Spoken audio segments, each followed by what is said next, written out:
You ask Tiger to solve. This deals with linear equations with one unknown. The final result is g equals -8. Let's solve it step by step. Simplify the expression. Expand the parentheses. Group like terms.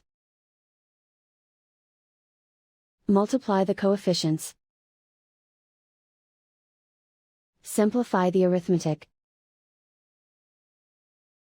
Combine like terms.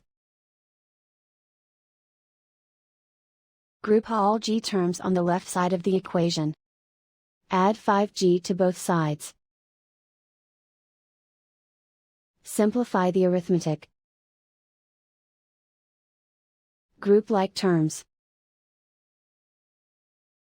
Simplify the arithmetic. Isolate the g.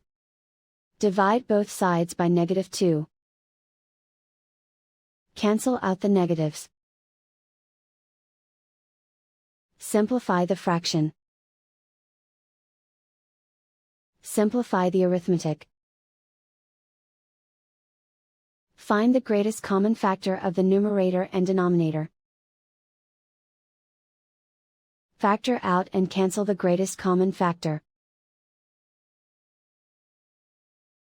And so the final result is g equals -8.